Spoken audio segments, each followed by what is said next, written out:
Baik, bismillahirrahmanirrahim. Assalamualaikum warahmatullahi wabarakatuh. Nah, pada kesempatan kali ini, ya, di mata kuliah sosial dan inovasi media pertemuan ke-13, ya, nanti berarti 1 minggu lagi pertemuan terakhir, kita akan membahas tentang etnografi virtual. Nah, etnografi virtual ini sebelumnya kita akan intro dulu. Ini bisa juga secara objektif atau juga secara total. Jadi lebih kepada arena budaya gitu ya. Dan komunitas dari sebuah virtual tersebut, komunitas virtual. Jadi ketika kita masuk ke dalam sebuah komunitas, grup atau apapun secara online, kita bisa melihat budaya di dalam grup tersebut ya.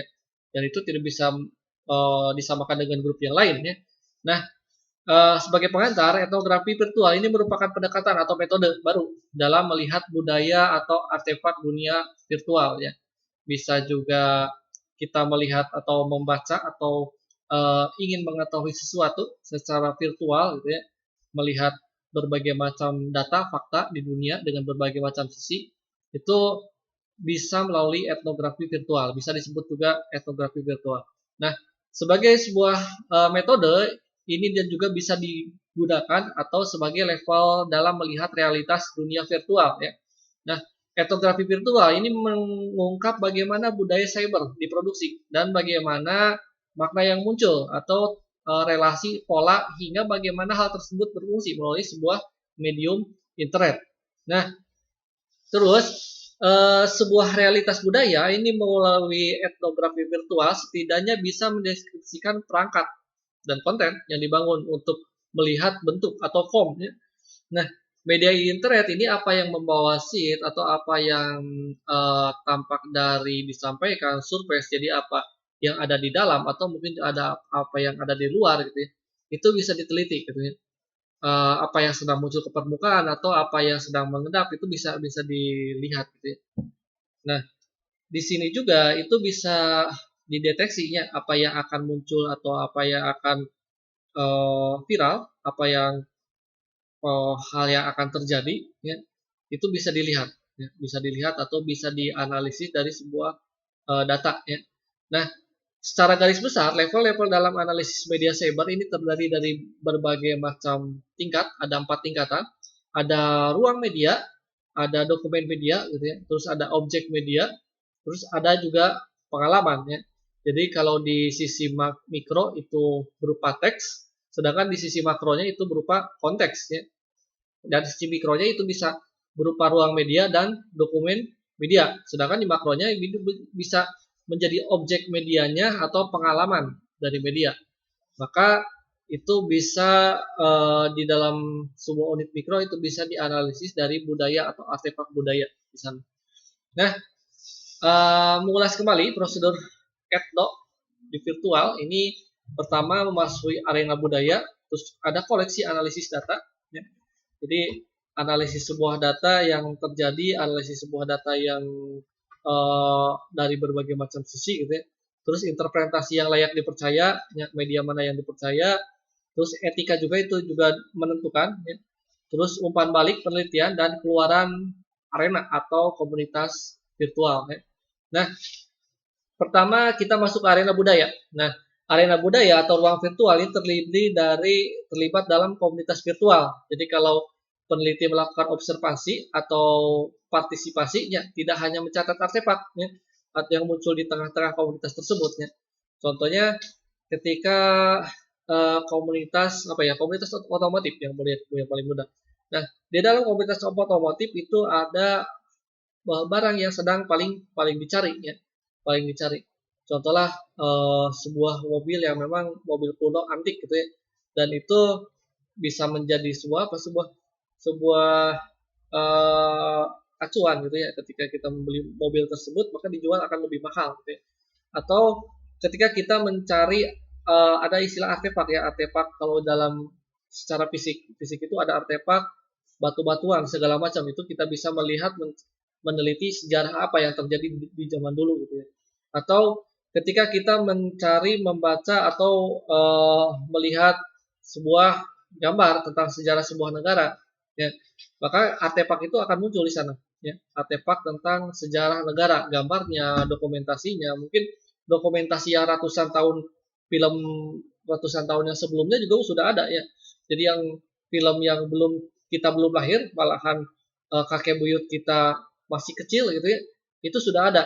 Jadi kalau ada melihat YouTube itu ada film tentang Hindia Belanda ya, ketika zaman tahun 90-an, bahkan ada yang tahun 18-an ya, 1800 sekian gitu ya, atau 18 sekian.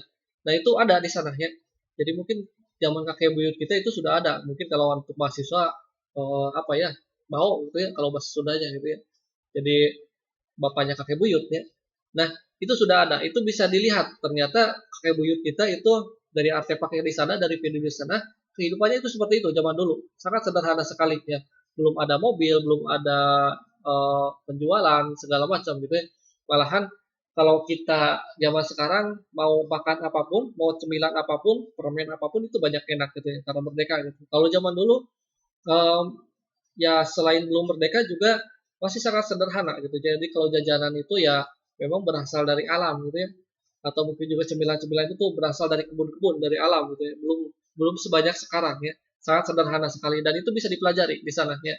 Jadi ya ada istilahnya kita bersyukur ya, dari artefak dari sana kita bisa mempelajari ya. Dan itu bisa dipercaya ya. Terus atau juga kita bisa mempelajari bagaimana sih negara kita merdeka gitu ya, dari berbagai macam sisi gitu. Dan itu bisa dilihat di sana. Nah, terus kriteria komunitas virtual ini ada beberapa kriteria komunitas virtual. Pertama, sesuai entitas dengan pertanyaan yang diteliti.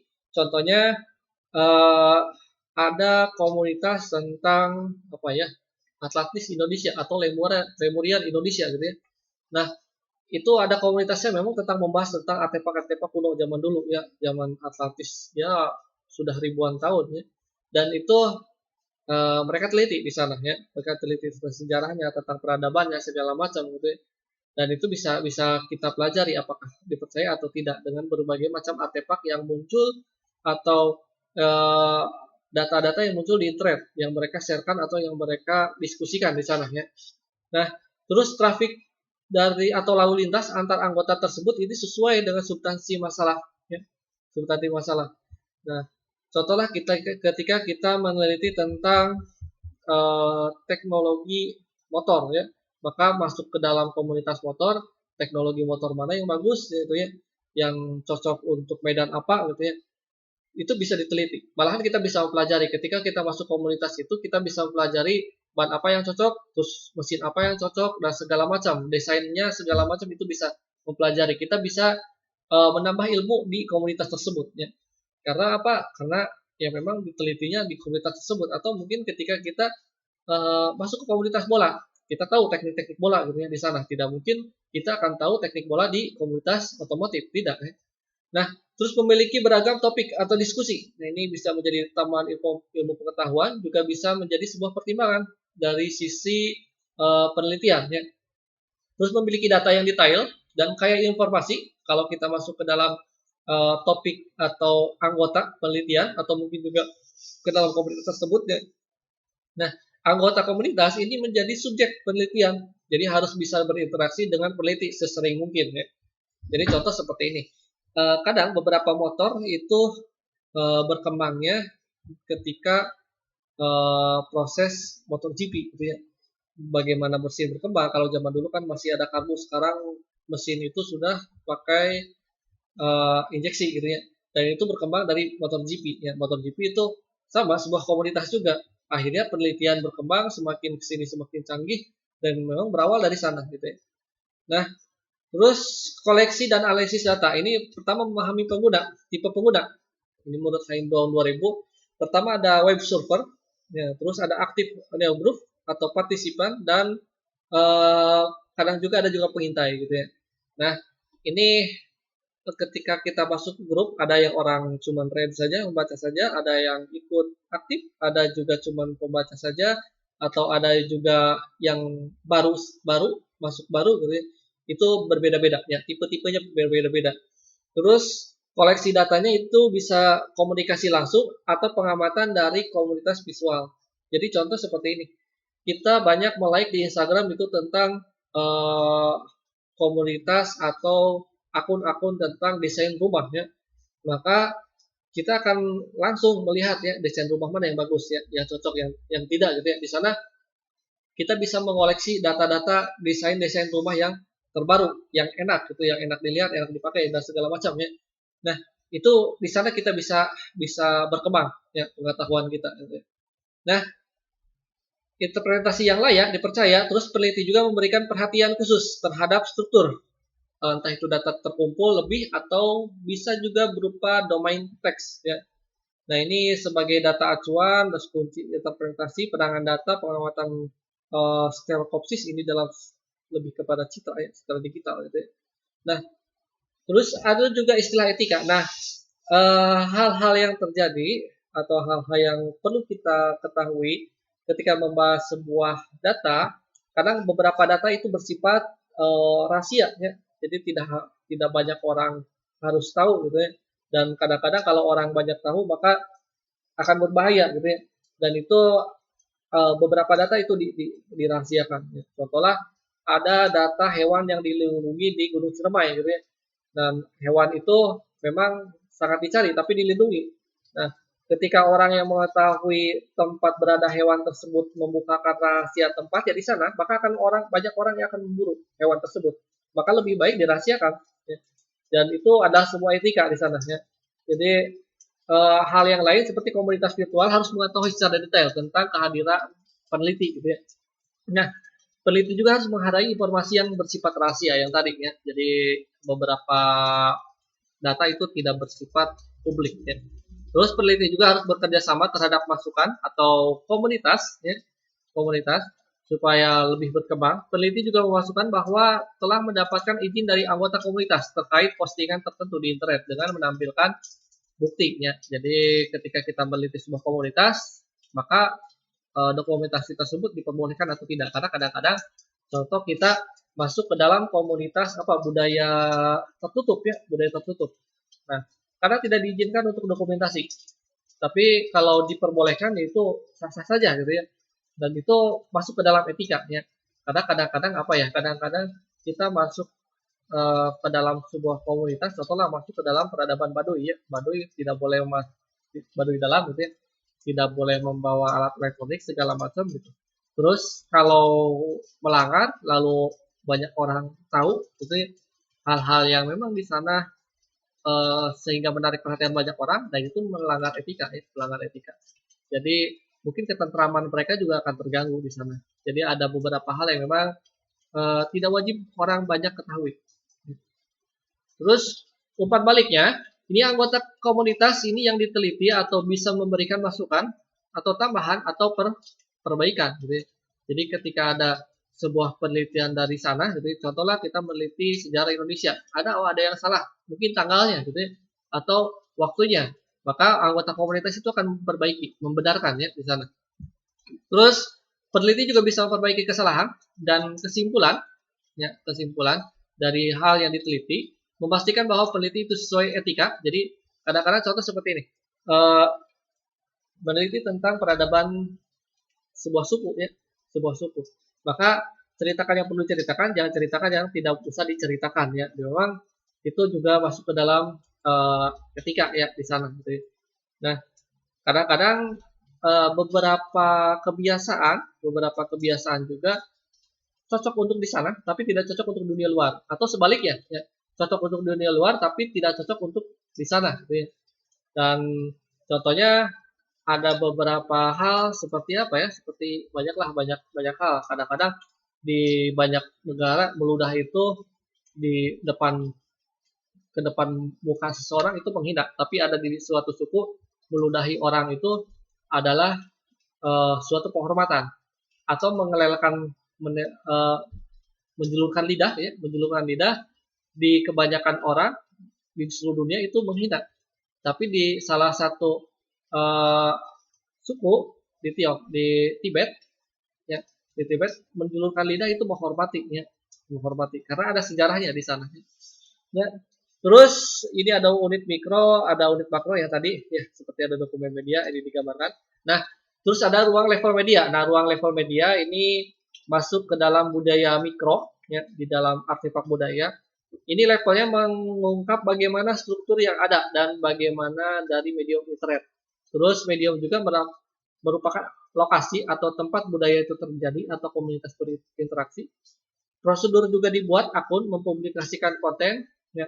Terus aspek grafis media menjadi salah satu deskripsi atau pelaporan peneliti, ya. Dan ini uh, ruang media itu menjadi sebuah peneliti. Contoh, kita meneliti tentang trending topik di Twitter, ya, maka harus ada izin, ada akses, ada segala macam di sana. Nah, terus ada juga dalam level ini, peneliti juga mempromosikan diri sebagai pengamat, partisipan, ya, fokus data, mengumpulkan dari sekedar yang dilihat atau ditampilkan media cyber, ya, tetapi juga melihat dari prosedur media tersebut. Ya. Jadi kadang-kadang kita tidak bisa meretas data, ya, yang memang itu masuk ke dalam jalur yang tadi disebut etika, ya. Kita harus meminta data. Mungkin beberapa media itu datanya tidak bisa terbuka, ya, seperti Twitter. Tapi bisa didatakan, bisa dipetakan, ya. Nah, terus peneliti juga harus mengetahui perangkat di media sosial, ya. Terus etnografi ini mulai dari bagaimana prosedur membuat sebuah akun terhubung dengan sebuah jaringan komunitas dan prosedur apa saja yang merapat ke media cyber tersebut, ya. Nah, beberapa jenis media cyber ini banyak sekali, ya. Ada website, ada email, ada mailing, forum, ada blog, wiki, messenger, ada internet broadcasting, ya, ada peer-to-peer seperti Yahoo Messenger, Google Talk, gitu, ya, ada RSS, Mood, dan situs jejaring sosial seperti Facebook, Twitter, IG, dan segala macam. Nah, ini jenis-jenis media cyber, ya. Nah, pertanyaannya yang sering muncul di level ruang media ini, bagaimana prosedur membuat akun? Itu sudah pasti, ya. Jadi sebelum masuk atau sebelum meneliti pasti masuk dulu membuat sebuah akun di media tersebut. Terus bagaimana saja pengaturan perangkat atau publiksitas, lebih privasi, bagaimana pola interaksinya untuk perangkatnya, bagaimana cara kita mengkomen, berinteraksi segala macam itu berbeda-beda caranya. Terus keterbatasan jumlah huruf ini digunakan, itu ada yang dibatasi, ada juga yang tidak. Terus bagaimana aspek keterbukaan informasi ke media tersebut, ya. Terus apakah entitas yang memiliki lebih dari satu akun diperbolehkan atau tidak? Bagaimana tipe jaringannya yang dibentuk? Terus apa media bisa mengakses perangkat internet, ya, dan bagaimana secara visual tampilan berubah menggunakan medium yang berbeda, ya. Nah, terus ada level dokumen media masih di dalam unit mikro. Nah, ini level dokumen media digunakan untuk melihat bagaimana isi, ya. Jadi sebagaimana sebuah teks makna terkandung pada media diproduksi dan disebarkan melalui internet. Jadi dokumen itu bagaimana dibuat dan bagaimana disebarkan sehingga banyak orang yang mengetahuinya. Nah, level ini juga pada dasarnya menjawab sebuah faktor bagaimana dokumen ini menjadi sebuah artefak dalam penelitian. Bagaimana dokumen ini menjadi sebuah fakta dari sebuah data sejarah di dalam sebuah media, ya. Terus teks juga ini bisa dibangun menggunakan encoding, juga menjadi penting untuk diterjemahkan decoding, ya, dalam sebuah level ini, ya. Nah, dokumen media secara etnografi ini bisa mengeksplorasi artefak seperti teks, ya, teks. Nah, bagaimana entitas itu diproduksi dan bagaimana dari interaksi dan komunitas virtual. Nah, secara mikro level ruang media ini peneliti dilihat bagaimana sebuah teks diproduksi atau sesuai prosedur atau di level teks ini dipublikasikan yang akan menjadi pusat perhatian. Bagaimana sebuah teks itu dapat mengubah atau bagaimana sebuah teks itu dapat merubah, ya, di sana. Dan itu menjadi sebuah acuan, ya, peneliti di sana, ya. Nah, dalam level ini ada beberapa pertanyaan yang sering muncul. Nah, ini bagaimana bentuk teks yang diproduksi untuk suatu entitas. Terus apa saja nilai yang terdapat dalam bentuk teks tersebut, ya. Jadi entah itu nilainya budaya, nilainya motivasi segala macam, ya, atau mungkin kegalauan, ya. Terus bagaimana pengaturan privasi, akses terkait teks diproduksi, ya. Terus apakah teks diproduksi itu dikhususkan kepada entitas atau apa saja tagar yang digunakan, ya, atau trendingnya, ya. Dan terus bagaimana perkembangan teks ketika diproduksi, ya. Ketika contoh ada teks yang sedang viral, maka orang akan mengobrolkan tentang teks tersebut, ya, atau tentang kata tersebut, atau mungkin contoh ada sebuah kasus, ya, ada sebuah kasus akhirnya menjadi viral kata tersebut menjadi sebuah kata yang kata yang sudah secara global menjadi banyak menarik perhatian ya, di sana. Terus relasi ya, relasi kuasa apa yang tampak dari teks terkait di komunitas tersebut. Nah, terus kita masuk ke level objek media ya. Ini ke unit makro, ke lebih besar. Ini merupakan unit spesifik karena peneliti bisa melihat bagaimana aktivitas interaksi pengguna jadi antara pengguna unit atau mikro maupun makro ya. Nah, pada level ini peneliti juga mengalihkan pada bagaimana teks itu ditanggapi atau berinteraksi pada pengguna lainnya. Ya, bagaimana teks itu bernilai positif atau bernilai negatif. Bagaimana like atau dislike ya. Nah, terus penanganan pengalaman ini level ini menggunakan gambaran secara makro. Bagaimana masyarakat ini atau anggota komunitas ini di dunia secara offline ya.